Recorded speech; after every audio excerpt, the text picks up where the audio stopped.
안녕하세요. 구산스PD입니다. 오늘 미래 컨텐츠에서는 음악 얘기를 좀 드리려고 합니다.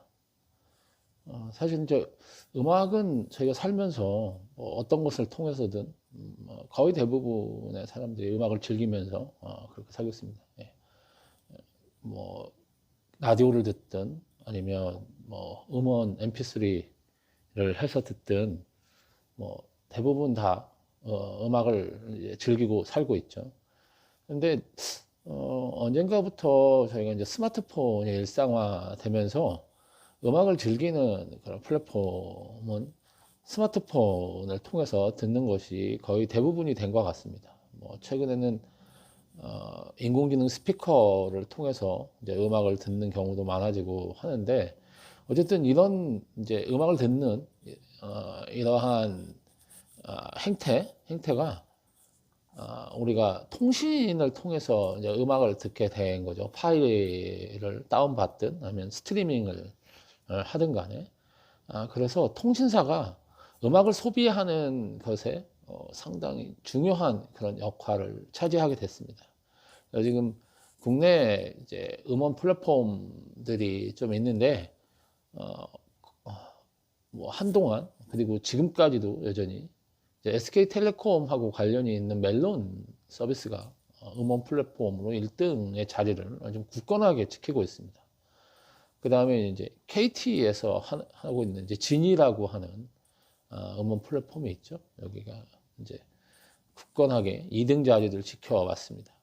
그러니까 이제 그동안 이게 이제 이동통신사의 순위하고도 거의 똑같은 경향을 보여온 거죠. 그래서 이 통사 1등인 SK텔레콤이 음원 플랫폼 점유율도 1등이었고, 그다음에 이제 2등이었던 KT가 음원 플랫폼에서도 2등인 사업자하고 연관이 이렇게 있고, 이런 상황이 됐었죠. 이 구도가 사실은 뭐 거의 깨지지 않고 꽤 오랫동안 지속이 되어 왔습니다. 이렇게 저희가 이제 스마트폰 를 통해서 음악을 듣고 하게 된 게 이제 고착화되면서 이런 현상이 나타난 거죠. 사실 전에는 저희가 이제 CD라든지 이게 CD 이런 거 얘기하면 야 이거 너무 옛날 얘기한다 뭐 이런 얘기하는 분들도 있을 수 있는데, CD 전에는 이제 뭐 LP가 있었죠. 네, 그걸로 음악을 듣고 그다음에 어 그런 CD나 LP가 있었을 때는 또 라디오를 통해서 음악을 듣는 분들이 굉장히 사실 많았죠. 근데 최근에는 이제 라디오를 통해서 음악을 듣는 거는 어 이제 젊은 사람들은 거의 라디오를 통해서는 음악을 듣지 않는다. 뭐 꼭 그렇진 않겠지만 퍼센트가 그렇다는 거죠. 예, 그런 세상이 됐습니다.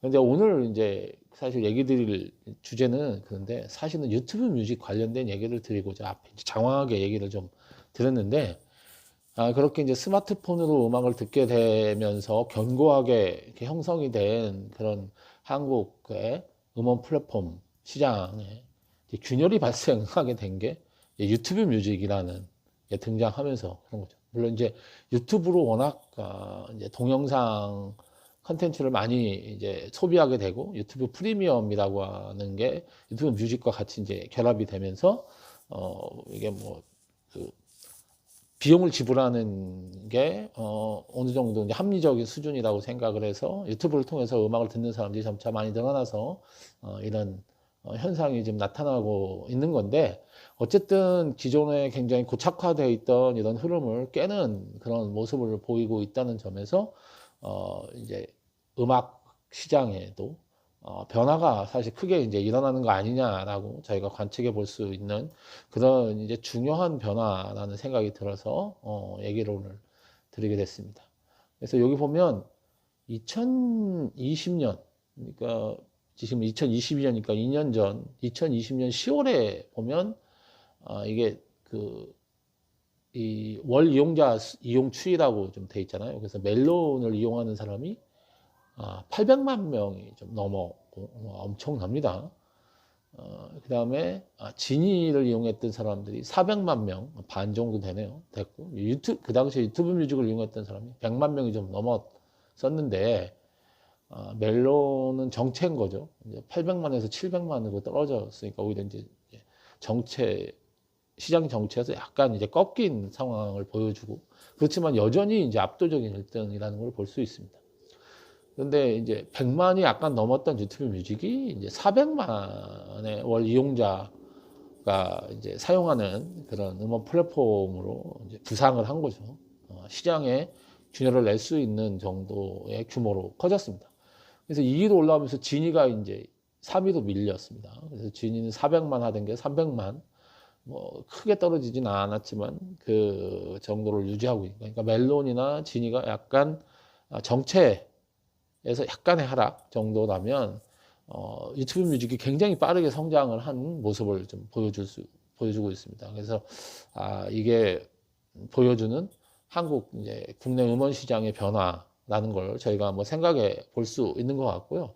실제로 사실 너무 고착화되어 있다 보니까 그동안 이제 음원의 저작권을 가지고 이제 노래를 만들어서 하는 아티스트라든지 뮤지션들이 기존에 이런 질서라든지 이런 거를 조금 깨고 새롭게 그런 저작권 유율 분배라든지 이런 거에 대한 목소리를 사실은 내고자 했는데 그런 부분이 조금 쉽지 않았던 부분이 있었던 것 같아요. 그래서 뭐 이렇게 한국의 음원 시장이 뭔가 새로운 재편의 움직임이 있을 때 가장 중요한 건 물론 이제 이거를 손쉽게 우리가 편리하게 볼 수 있게끔 해주는 이 통사의 이런 음원 플랫폼 서비스도 굉장히 중요하고 거기서 일하시는 분들도 굉장히 중요한 일을 하는 거지만 역시 음원 이제 음악이라고 하는 거를 만들어내고 하는 사람들이 뭔가 좀 더 많은 그러니까 리워드를 가져갈 수 있게끔 해주는 게 앞으로 미래의 음원 시장, 음악 시장이 더 크게 발전하는데 의미 있는 그런 환경이라고 보여지기 때문에 음악을 듣는 사람들과 음악을 만드는 사람들이 더 많은 혜택을 받을 수 있도록 음악 산업의 구조가 좀 변화될 수 있도록 이번 이 음원 플랫폼의 그 점유율의 변화라든지 이런 걸로 해서 일어나는 변화, 이런 환경의 변화가 그런 쪽으로 긍정적인 쪽으로 좀 흘러갔으면 어떨까라는 생각에 오늘은 유튜브 뮤직이 음원 플랫폼 시장에서 굉장히 괄목할 만한 성장을 했다라는 뉴스를 좀 뽑아서 이 얘기를 좀 드리고자 했습니다.